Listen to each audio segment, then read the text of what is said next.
Good morning, dear students. Today I am continuing the thermal engineering part, that is heat power engineering. So in that, the very first important thing in heat power engineering is this laws of thermodynamics. So as you know that this laws of thermodynamics mainly consists of three laws. Those are zeroth law of thermodynamics, first law of thermodynamics and second law of thermodynamics. See, in this zeroth law, first law and second law of thermodynamics, in this zeroth law has only one statement, first law of thermodynamics has two statements, and second law of thermodynamics has two more statements. So first let me take this zeroth law of thermodynamics. So what does it state? So you can concentrate here. When the two systems are each in a thermal equilibrium with the third system, then the two systems are also in a thermal equilibrium with the one another. See, here it is about when we take two systems, when the two systems are considered, and before we take a third system, the two systems, make sure that the two systems are also in a thermal equilibrium with the third system. Say for example, let me explain you in a short method by taking some examples. Let me take you, first two friends are there, friend 1 and second friend.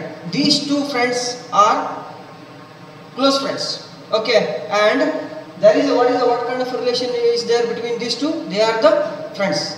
And when a third friend has come, I will consider the third system or third friend.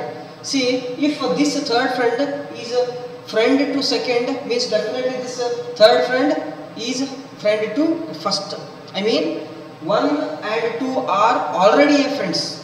When the third friend has come in between these two, I mean with them, then what happens? These three are close friends. So similarly, if I take two systems, these two systems are thermal equilibrium. According to the statement, what does it state? These two systems are in thermal equilibrium with each other. Then the third system,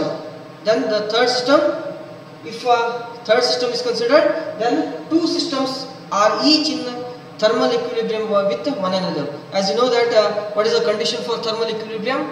The system is said to be in a thermal equilibrium if there is no change, there is no difference, temperature difference between the systems and surrounding, then such a system is called as thermal equilibrium. Then here, if we consider when the two systems are in each with the third thermal equilibrium with the third system, then definitely any two systems you take are in thermal equilibrium with the one another. Here you have to concentrate mainly from the subject point of view, that is a definition. Definition ಅನ್ನು ನೆನಪಿಟ್ಕೊಳ್ಳಿ. ಅದಾದಮೇಲೆ definition easy by heart ಹೊಡ್ಕೊಂಡ್ರಿ ಅಥವಾ ಅರ್ಥ ಮಾಡ್ಕೊಂಡ್ರಿ ಅಂತ ಹೇಳಿದ್ರೆ definitely you can easily get more marks. ಇಲ್ಲಿ ಝೀರೋತ್ ಲಾ ಆಫ್ ಥರ್ಮೋಡೈನಮಿಕ್ಸ್ ಅಂದ್ರೆ ಮೂರು ಸಿಸ್ಟಮ್ಗಳನ್ನು ತಗೊಳ್ತಾನೆ. ಎರಡು ಸಿಸ್ಟಮ್ಗಳು ಥರ್ಮಲ್ ಇಕ್ವಿಲಿಬ್ರಿಯಂ ಇದ್ರೆ, ಯಾವುದೇ ಎರಡು ಸಿಸ್ಟಮ್ಗಳು ಮೂರನೇ ಸಿಸ್ಟಮ್ ಜೊತೆ ಥರ್ಮಲ್ ಇಕ್ವಿಲಿಬ್ರಿಯಂ ಇದ್ರೆ, ಯಾವುದೇ ಎರಡು ಸಿಸ್ಟಮ್ಗಳು ಒಂದಕ್ಕೊಂದು ಏನಾಗಿರುತ್ತೆ, ಥರ್ಮಲ್ ಇಕ್ವಿಲಿಬ್ರಿಯಂ ಆಗಿರುತ್ತೆ ಅಂತ ಅದು ಹೇಳುತ್ತೆ. ಅದಾದ್ಮೇಲೆ ನೆಕ್ಸ್ಟ್ ಬಂದ್ಬಿಟ್ಟು ಝೀರೋತ್ ಲಾ ಆಫ್ ಥರ್ಮೋಡೈನಮಿಕ್ಸ್ ಮುಗಿದ್ಮೇಲೆ ಫಸ್ಟ್ ಲಾ ಆಫ್ ಥರ್ಮೋಡೈನಮಿಕ್ಸ್ ಬಂತು. ನೋಡಿ, ನಾನು ಹೇಳಿದ್ದೀನಿ ಫಸ್ಟ್ ಲಾ ಆಫ್ ಥರ್ಮೋಡೈನಮಿಕ್ಸ್ನಲ್ಲಿ ಎರಡು ಸ್ಟೇಟ್ಮೆಂಟ್ಗಳಿದ್ದಾವೆ ಅಂತ ಹೇಳಿದೆ. ಫಸ್ಟ್ ಲಾ ಆಫ್ ಥರ್ಮೋಡೈನಮಿಕ್ಸ್ನಲ್ಲಿ ಎರಡು ಸ್ಟೇಟ್ಮೆಂಟ್ಗಳಿದ್ದಾವೆ. ಒಂದೇದು ಏನು ಹೇಳುತ್ತೆ? Heat and mechanical work are mutually convertible ಅಂತ ಹೇಳ್ತಾನೆ. ನೋಡಿ, heat and mechanical work are mutually convertible. ನಾವಿಲ್ಲಿ ಸ್ಟೇಟ್ಮೆಂಟನ್ನು ಓದ ಕೂಡಲೇ ಸ್ವಲ್ಪ ಗಮನ ಕೊಡಬೇಕಾದಂಥ ಪಾಯಿಂಟ್ ಏನಂತ ಹೇಳಿದ್ರೆ, ಇವನು ಅಕಾರ್ಡಿಂಗ್ ಟು ದಿಸ್ ಸ್ಟೇಟ್ಮೆಂಟ್ ಏನು ಹೇಳ್ತಾನೆ, ಎಲ್ಲ ಹೀಟ್ ಪ್ರೊಡ್ಯೂಸ್ ಆಗಿರುವಂಥ ಹೀಟ್ ಎನರ್ಜಿ ಕಂಪ್ಲೀಟ್ ವರ್ಕ್ ಆಗಿ ಕನ್ವರ್ಟ್ ಆಗುತ್ತೆ ಅಂತ ಹೇಳ್ತಾನೆ. So it is highly impossible. ಯಾಕಂದರೆ ನೋ ಮಷಿನರೀಸ್ ಆರ್ 100% ಎಫಿಷಿಯಂಟ್, ಅಥವಾ ಹ್ಯೂಮನ್ ಬೀಯಿಂಗ್ ತಗೊಂಡ್ರು 100% ಎಫಿಷಿಯಂಟ್ ಇರಲ್ಲ. Okay, so that's why what we can ಸೇ, ಇಲ್ಲಿ ಹೀಟ್ ಏನು ಪ್ರೊಡ್ಯೂಸ್ ಆಗಿದೆಯೋ ಅದು ಎಲ್ಲ ಹೀಟನ್ನು ವರ್ಕ್ ಆಗಿ ಕನ್ವರ್ಟ್ ಮಾಡುತ್ತೆ ಅಂತ ಹೇಳ್ತಾನೆ. But it cannot be acceptable. Why? Suppose if I take ಇದು ಒಂದು ಸಿಸ್ಟಮ್ ಅಂತ ತಿಳ್ಕೊಂತೀನಿ, ಇದು ಒಂದು ಹೀಟ್ ಎಂಜಿನ್, ಇಲ್ಲಿ ಎನರ್ಜಿ ಪ್ರೊಡ್ಯೂಸ್ ಆಗಿದೆ. ಎನರ್ಜಿ ಪ್ರೊಡ್ಯೂಸ್ ಆಗಿರುವಂತ ಎಲ್ಲಾ ಎನರ್ಜಿನೂ ಏನಂತ ಹೇಳ್ತಾನೆ ಅವನು according to this statement work ಆಗಿ ಕನ್ವರ್ಟ್ ಆಗುತ್ತೆ ಅಂತ ಹೇಳ್ತಾನೆ. Is that possible? No, work ಆಗಿ ಪ್ರೊಡ್ಯೂಸ್ ಆಗೋದು ಸಾಧ್ಯನೇ ಇಲ್ಲ. ಯಾಕಂತ ಹೇಳಿದ್ರೆ ನೋಡಿ, ಇಲ್ಲಿ ಹೀಟ್ ಎನರ್ಜಿ ಅಂದ ಕೂಡಲೇ ವರ್ಕ್ ಅರೌಂಡ್ 40 to 50% ಟ್ರಾನ್ಸ್ಫರ್ ಆಗಿದೆ. ಹೀಟ್ ಇದ್ದದ್ದು ವರ್ಕ್ ಆಗಿ ಟ್ರಾನ್ಸ್ಫರ್ ಆಗುತ್ತೆ ಅಂತ ಹೇಳಿದ್ರೆ ಕೆಲವೊಂದು ಲಾಸ್ಗಳಿರುತ್ತೆ. ಲಾಸ್ LOSS ಏನ್ ಲಾಸ್ಗಳು ನೋಡಿ, ಹೀಟ್ ಎನರ್ಜಿ ಇದ್ದದ್ದು ವರ್ಕ್ ಆಗಿ ಕನ್ವರ್ಟ್ ಆದ್ಮೇಲೆ ಅದೇ ರೀತಿಯಲ್ಲಿ ಕೂಲಿಂಗ್ ವಾಟರ್ ಬಂತು ಅಂದ್ರೆ ವಾಟರ್ನ ಟೆಂಪರೇಚರ್ ಏನಾಯ್ತು ರೇಸ್ ಆಗುತ್ತೆ. ಹಾಗಾದ್ರೆ ವಾಟರ್ಗೆ ಟೆಂಪರೇಚರ್ ರೇಸ್ ಆಗೋದಕ್ಕೆ ಬಂದಂತ ಹೀಟ್ ಎಲ್ಲಿಂದ ಬಂದಿದೆ?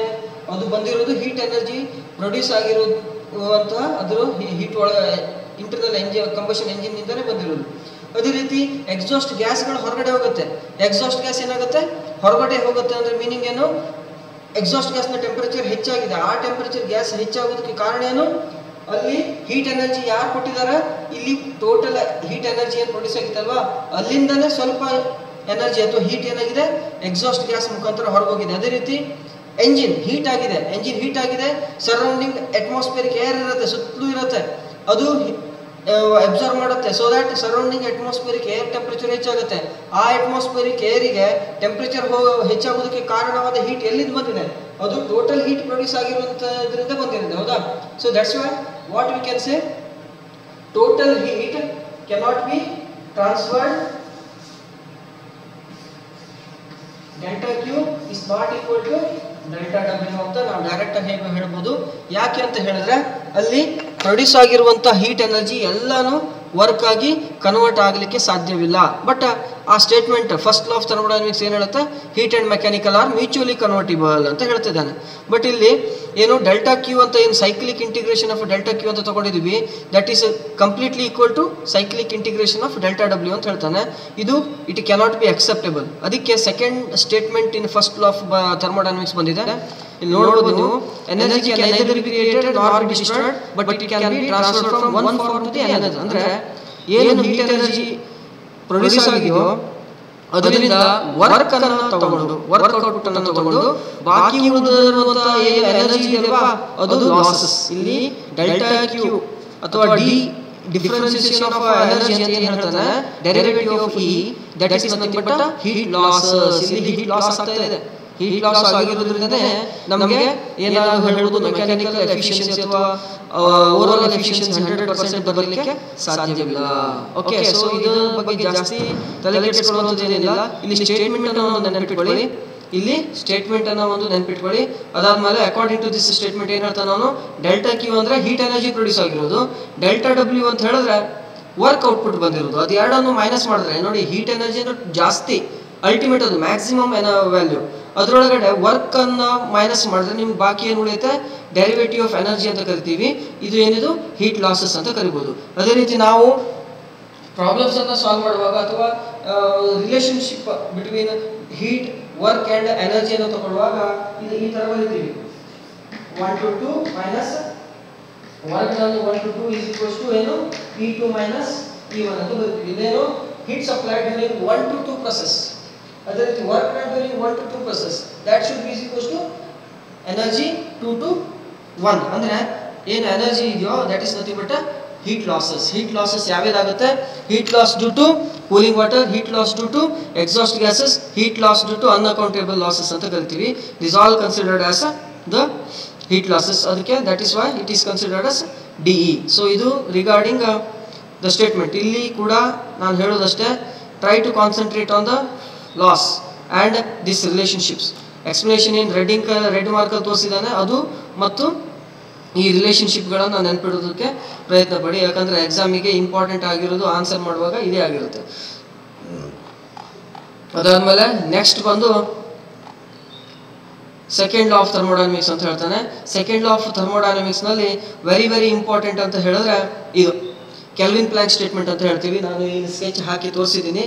ಏನು ಅಂತ ಹೇಳಿದ್ರೆ ಇದನ್ನು ಬಾಹ್ಯಾಟ್ ಹೊಡ್ಕೋಬೇಕು. ಹೇಗೆ? It is impossible to construct an engine working on a cyclic process whose sole purpose is to transfer heat from a single thermal reservoir into equivalent amount of work ಅಂತ ಹೇಳ್ತಾನೆ. ಅಲ್ಲಿ ಇಲ್ಲಿ ಈ ಗ್ರಾಫ್ ಅನ್ನ ಈ drawing ಅನ್ನು ಒಂದ್ಸಲಿ concentrate ಮಾಡಿ. ಹೀಟ್ ಎಂಜಿನ್ ಸ್ಕೆಚ್ ಏನು ಕೊಟ್ಟಿದ್ದಾನೆ ಇಲ್ಲಿ, ಇದರೊಳಗೆ ನೋಡಿ ಲೋ ಟೆಂಪರೇಚರ್ ಏನು T2, ಇಲ್ಲಿ ಹೈ ಟೆಂಪರೇಚರ್ ಏನು T1. ಇದು first statement of first law of ಇದು ಹೇಳಿದೆ ಏನು, ಫಸ್ಟ್ ಲಾ ಆಫ್ ಥರ್ಮೋಡೈನಮಿಕ್ಸ್ ಅಲ್ಲಿ ಸಾಧ್ಯವಿಲ್ಲ, ಇಟ್ ಈಸ್ ನಾಟ್ ಪಾಸಿಬಲ್ ಅಂತ ಹೇಳಿದೆ. ಯಾಕೆ ಗೊತ್ತಿದೆಯಾ? ಇದನ್ನು ಕ್ಲಿಯರ್ ಆಗಿ ಇಲ್ಲಿ ಎಕ್ಸ್ಪ್ಲೇನ್ ಮಾಡ್ಬೋದು, ಪ್ಲೀಸ್ ಕಾನ್ಸಂಟ್ರೇಟ್ ಮಾಡಿ.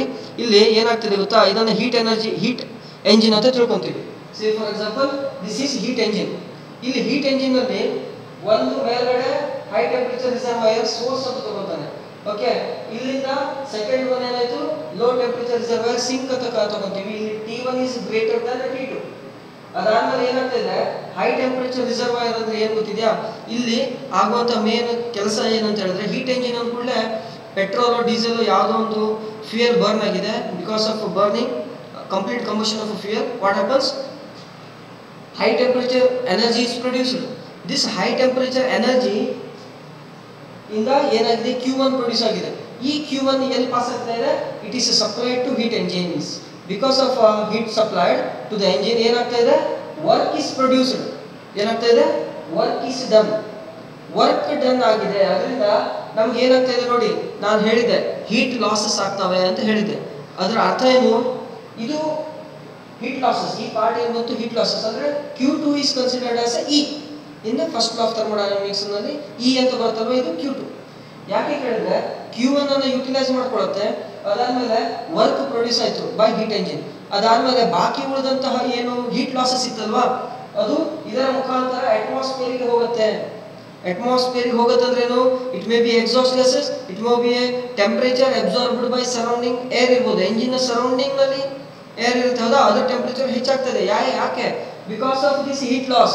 ಈ ಹೀಟ್ ಎಲ್ಲಿ ಬಂದಿದೆ, it is by high temperature reservoir ನಿಂದ ಬಂದಂತ ಹೀಟ್. ಅದು ಅಕಸ್ಮಾತ್ ಫಸ್ಟ್ ಲಾ ಆಫ್ ಥರ್ಮೋಡೈನಮಿಕ್ಸ್ ನಲ್ಲಿ ಇರುವಂತ ಫಸ್ಟ್ ಸ್ಟೇಟ್ಮೆಂಟ್ ಏನಿತ್ತು, heat and work are mutually convertible ಆಗಿದ್ರೆ ಈ part ಬರುವುದಿಲ್ಲಾಗಿತ್ತು.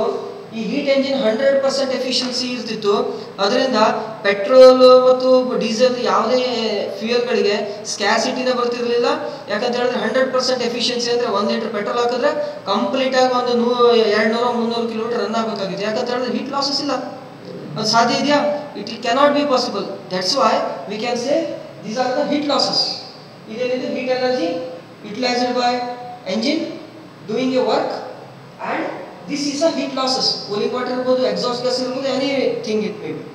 Okay, idu regarding the Kelvin Planck statement. It is impossible to construct an engine.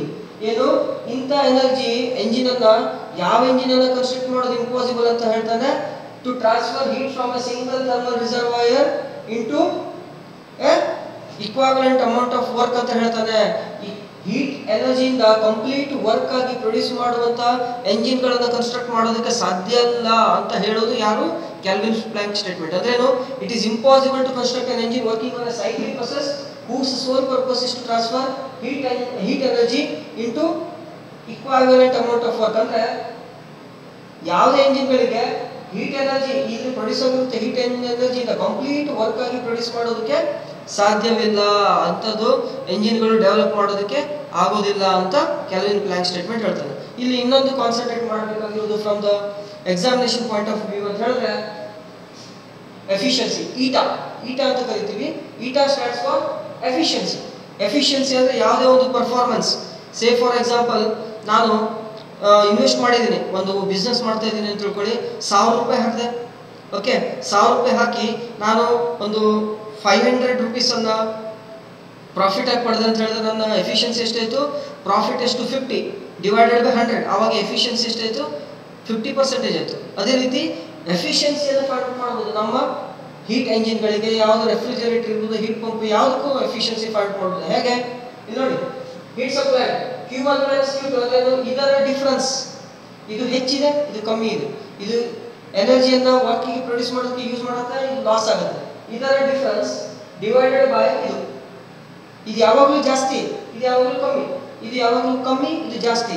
ಮೇಲ್ಗಡೆ ಇರುವಂತಹ ಪಾರ್ಟ್ ಯಾವಾಗಲೂ ಕಮ್ಮಿ ಇರುತ್ತೆ, ಕೆಳಗಡೆ ಇರುವಂತಹ ಪಾರ್ಟ್ ಜಾಸ್ತಿ ಇರುತ್ತೆ. Then only we can get efficiency less than 100. Efficiency 100 ಆಗಬೇಕಾಗಿದ್ರೆ ಇದು ಜಾಸ್ತಿ ಆಗಬೇಕು. ಅಂದ್ರೆ ನಾವು ಎಕ್ಸಾಂಪಲ್, ಇದು ಇಲ್ಲ ಅಂತ ಹೇಳಿದ್ರೆ ಇದು 100% ಎಫಿಷಿಯನ್ಸಿ ಹೇಳ್ಬೋದು. That cannot be possible. That's Y ಇದು ಮೈನಸ್ ಇದು ಮಾಡಿದಾಗ, ಸಪೋಸ್ ಇದೊಂದು 100 ಇತ್ತು, ಇದೊಂದು 20 ಹೋಯ್ತು ಅಂದ್ರೆ 80 ಆಯಿತು. Q1 - Q2 ಎಷ್ಟಾಯಿತು, 80 ಡಿವೈಡೆಡ್ ಬೈ 100 ಅಂತ ಹೇಳಿದ್ರೆ 80% ಆಫ್ ಎಫಿಷಿಯನ್ಸಿ. ಮ್ಯಾಕ್ಸಿಮಮ್ ಎಫಿಷಿಯನ್ಸಿ ಎಷ್ಟಾಗುತ್ತೆ, 80%.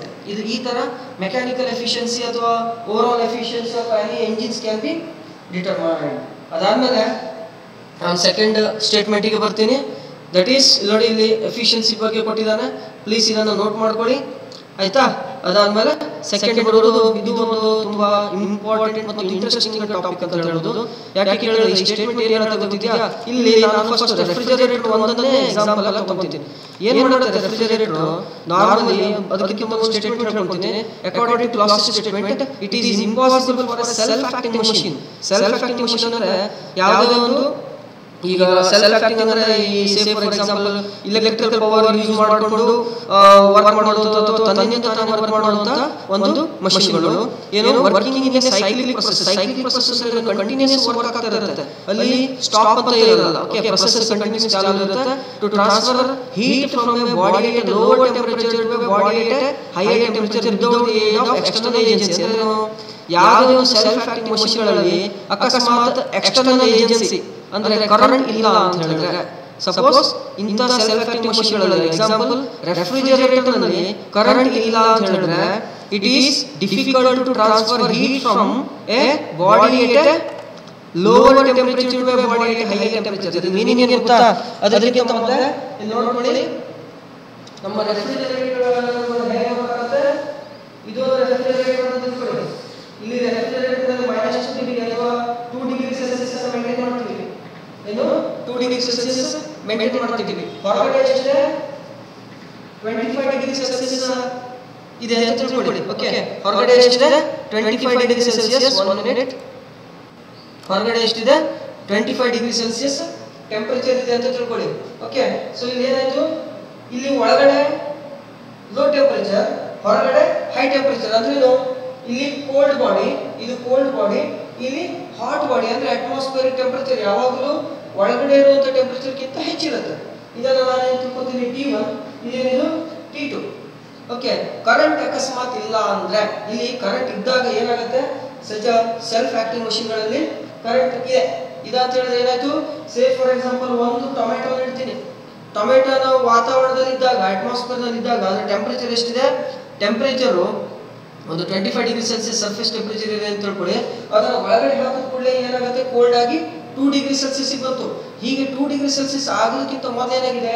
25 ಡಿಗ್ರಿ ಸೆಲ್ಸಿಯಸ್ ಹೊರಗಡೆಯಿಂದ ಒಳಗಡೆ ಹೋದಾಗ ಅದರೊಳಗೆ ಇರುವಂತಹ ಏನು 23 ಡಿಗ್ರಿ ಸೆಲ್ಸಿಯಸ್ ಟೆಂಪರೇಚರ್ ಏನಿದೆ ಅದನ್ನ ಈ ಕೂಲೆಂಟ್ಗಳು, ರೆಫ್ರಿಜರೇಟರ್ಗಳು, ರೆಫ್ರಿಜರೇಟರ್ ನಲ್ಲಿ ಸರ್ಕ್ಯುಲೇಟ್ ಮಾಡುವಂತ ರೆಫ್ರಿಜರೇಟರ್ ಏನ್ ಮಾಡುತ್ತೆ?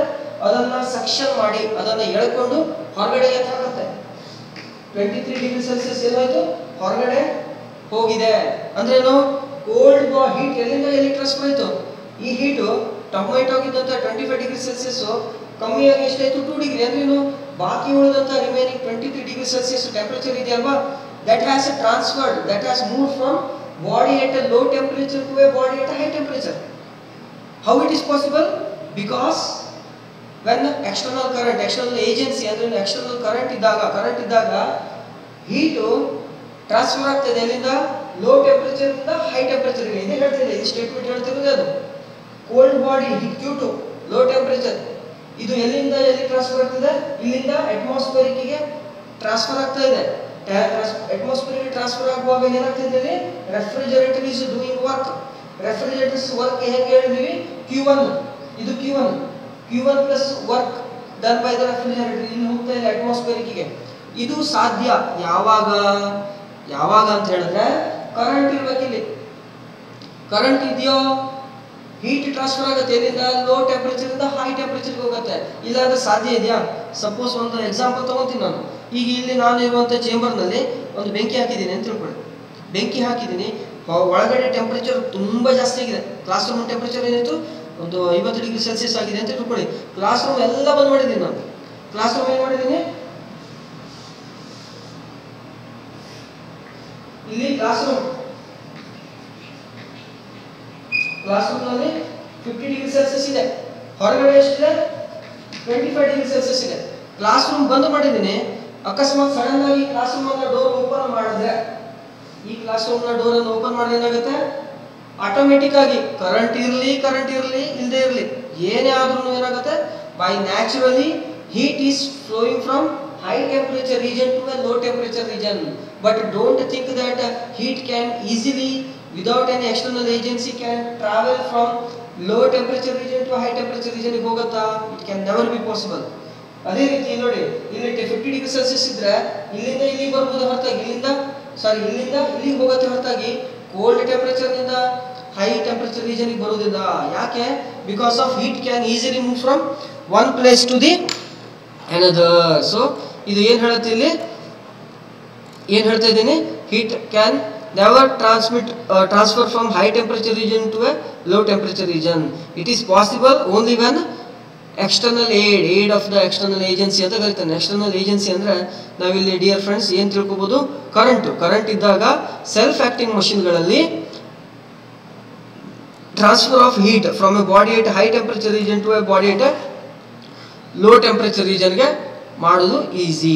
ಅದಕ್ಕೆ ಈ ಸ್ಟೇಟ್ಮೆಂಟ್ ಏನು ಹೇಳ್ತಾನೆ, it is impossible to construct an engine working on a cyclic process, it is impossible for a self acting machine working on a cyclic process to transfer heat from a body at a lower temperature to a body at a higher temperature without the aid of external agency ಅಂತ ಹೇಳ್ತಾನೆ. ಅದಕ್ಕೆ ಇಲ್ಲಿ Q2 ಅನ್ನೋದು ಏನಿದೆ temperature, low temperature, ಇದು Q1 ಅನ್ನೋದು high temperature. Work ಆದಮೇಲೆ ಏನಾಗುತ್ತೆ, ಹೈ ಟೆಂಪರೇಚರ್ಗೆ ಅಟ್ಮಾಸ್ಫಿಯರ್ಗೆ ಹೋಗುತ್ತೆ.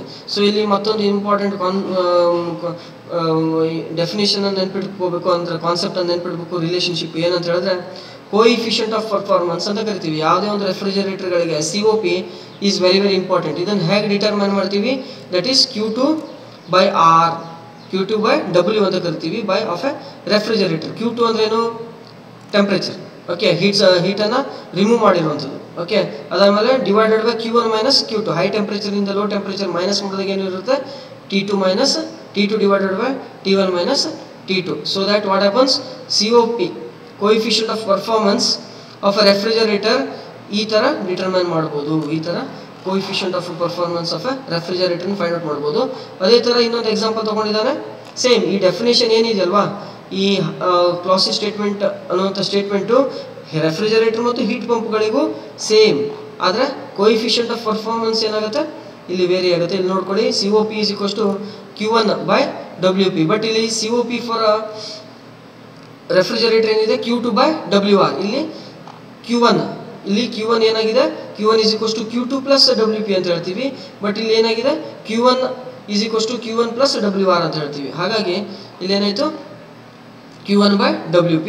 ಅದಕ್ಕೆ ಯಾವಾಗಲೂ coefficient of performance of a pump ಒಂದಕ್ಕಿಂತ ಹೆಚ್ಚಾಗಿರುತ್ತೆ. ಯಾವುದು ರೆಫ್ರಿಜರೇಟರ್ದು 20% ಇತ್ತು ಅಂತ ಹೇಳಿದ್ರೆ ಅದರ +1 ಅಷ್ಟು ಪಟ್ಟು COP ಆಫ್ ಎ ಪಂಪ್ ಇರುತ್ತೆ. So this is regarding the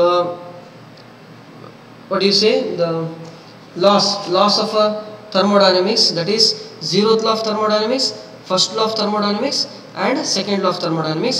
ಇಲ್ಲಿ ಕಾನ್ಸಂಟ್ರೇಟ್ ಮಾಡಬೇಕಾಗಿರೋದು ನೀವು students of third semester heat power engineering students ಏನಿದ್ದೀರಾ, ನಿಮಗೆ ಅವ್ನು ಕೇಳುವಂಥದ್ದು ಕ್ವಶನ್ ಬ್ಯಾಂಕ್ ಅಂತ ನೋಡಿದ್ರೆ 0th law of thermodynamics statement ಹೇಳ್ತಾನೆ, ಫಸ್ಟ್ law of thermodynamics ನ ಎರಡು ಸ್ಟೇಟ್ಮೆಂಟ್ಗಳು ಕೇಳ್ತಾನೆ. ಆವಾಗ ಈ ರಿಲೇಶನ್ಶಿಪ್ ಅನ್ನು ಬರೆಯೋದನ್ನ ಮರಿಬಾರ್ದು.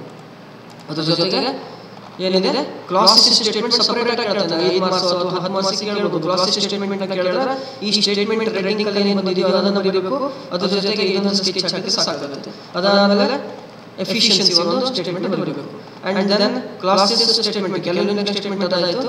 ಇದು ಕ್ಲಾಸಿಸ್ ಸ್ಟೇಟ್ಮೆಂಟ್ ಬಂದ್ರೆ ಇದು ಯಾವುದೇ ಒಂದು ಸ್ಕೆಚ್ ಹಾಕೋದು ನಡೆಯುತ್ತೆ ಅಥವಾ ಎರಡು ಸ್ಕೆಚ್ ಹಾಕಿದ್ರು ರೆಫ್ರಿಜರೇಟರ್ ಹೀಟ್ ಪಂಪ್ದು ಸ್ಕೆಚ್ ಹಾಕಿ ಅದಾದಮೇಲೆ COP of refrigerator and COP of pump ಅಂತ ಬರೆದ್ಬಿಟ್ರೆ this completes the definition of laws of thermodynamics ಅಂತ ಹೇಳ್ಬೋದು. Okay, thank you friends.